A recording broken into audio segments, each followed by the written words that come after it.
What's up, you guys? Welcome back to the channel and another episode of S14 drift car build.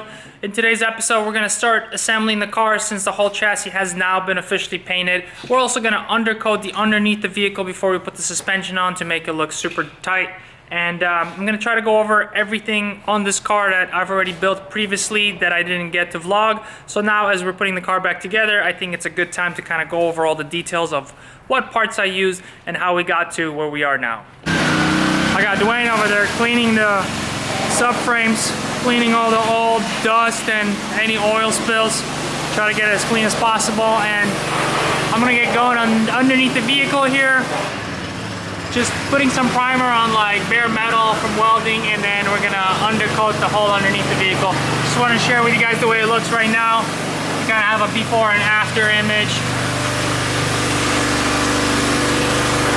Probably gonna like mask off a line here and do everything black from the back forward, and then just leave this white as is, obviously in the engine bay.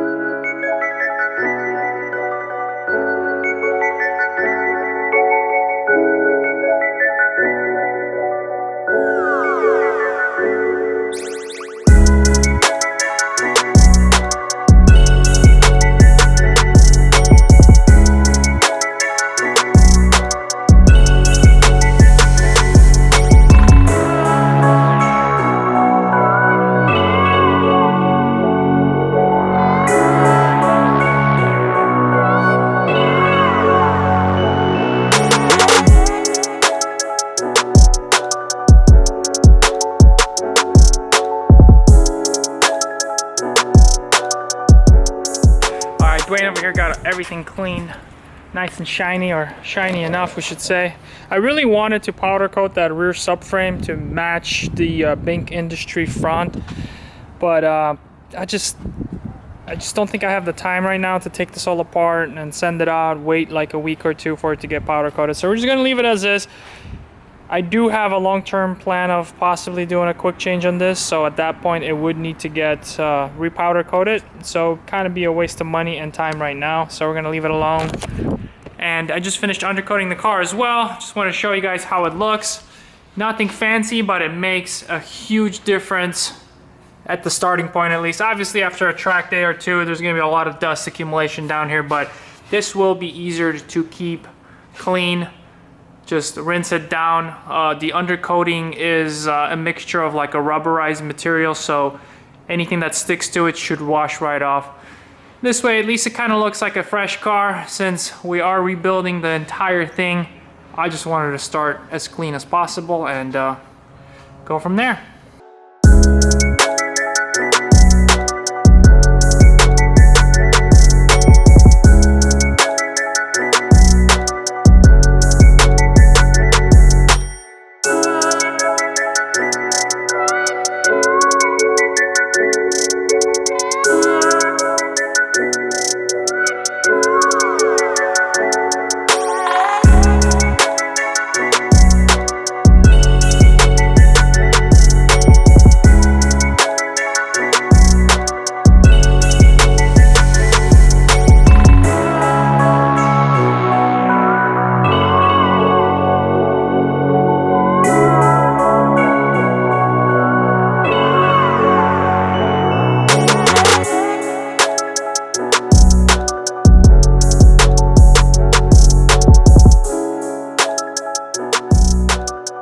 Alright, you guys, day two of putting the car back together. Yesterday we kind of got caught up with work, didn't really vlog much. One of the things that we focused on yesterday is these quarter windows.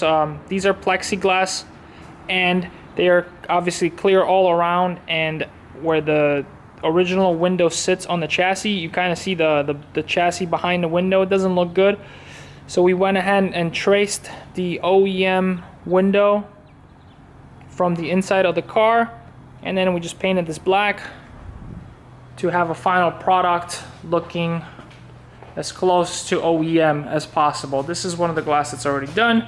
As you can see, that's what I was talking about, painting it black. This way you can't see the inner panel here. I'll show you guys on the other side what that looks like. It's this stuff. Obviously, it doesn't look good when you have a plexiglass over it. That's what we painted in black. Also, I installed this seal. This way, I'll have less water going in, if anything, and then also the smoke, because the smoke is still going to be produced from the tires and it's going to start seeping in through the window. Hopefully, this will protect it. As far as the front suspension goes, I'm running stents, coilovers. These are pretty old coilovers. I'm more than likely going to be replacing them really soon. I'm more than likely going to go with Field Suspension Coilovers. It's a local company. I can always go pick up parts or get them rebuilt locally. Z32 rotors and calipers. GK Tech max angle lower control arm kit with knuckles. These are pretty old. They're like on version 4 now. These are version 2s. I am considering replacing them. As for the rear, I'm running a full GK Tech setup as well. I got Weir Performance diff in here with a 4.3 final drive. I got the Weir Performance axle stubs. These are made out of high strength steel. Chromoly actually, I believe. Z33 axles. Beefy, they're good for about 600 horsepower. We're definitely going to be testing these to its maximum potential now. Might have to consider upgrading these sooner than later. For the rear subframe inserts, I am running Siki spacers. They actually come with like these extra spacers here that put you at stock height, because any type of Pro-Am series requires you to keep the stock suspension geometry, which means you cannot raise the subframe all the way to the rails, because that actually messes with the geometry of the car. They don't want you to do that, so Siki makes a kit with all these extra spacers here that puts you exactly at the stock height. So one of the things that we focused on yesterday is putting the radiator and the fuel tank back in. I am running a 8-gallon fuel cell with 2 Walbro 450 pumps inside of it. The reason why I didn't stick with the OEM fuel tank, which sits right here, is because I'd have to run an expansion tank out of it to eliminate any gas, any fuel slosh. And I figured if I go with a smaller tank, this way I can reduce some weight and not have to worry about having a full tank, which is like 14 gallons, I believe. This one's 8, so I'm automatically losing weight. As far as the cooling system goes, I went with -20 lines and a full electric water pump sitting right here in the back. A lot of guys run -16 on a JZ, and that's totally fine. The only reason why I went with -20 is because when I picked up my 2JZ, it already had -20 fittings welded onto the water necks coming out of the engine. So I decided just to stick with that.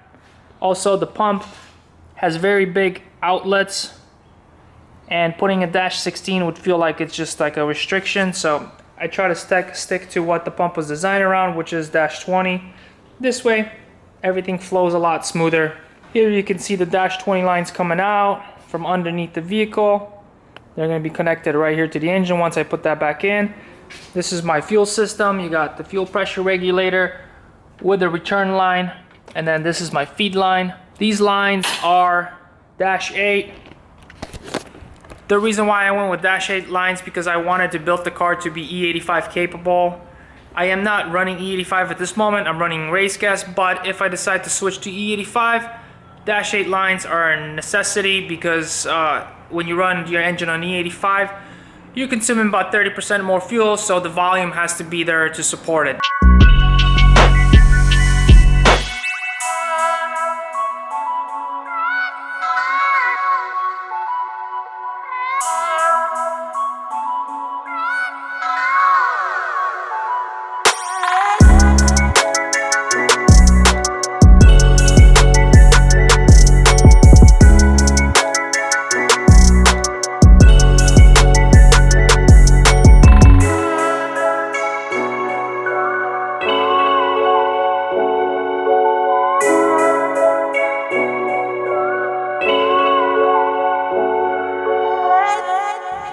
Alright you guys, I apologize I didn't get much footage of putting the car back together, but my buddy Dwayne couldn't make it here today, so I couldn't get any B-rolls while working on the car. Once I got in the groove, I really didn't want to stop and pick up the camera.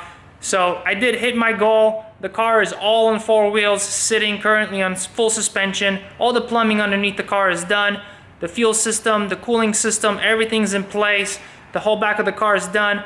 Next, I just gotta put the engine in, put the wiring harness in inside, finish up all the interior pieces and components that I have to do, like brake booster, brake master, and all that stuff, and then we'll be done and ready to fire up the car.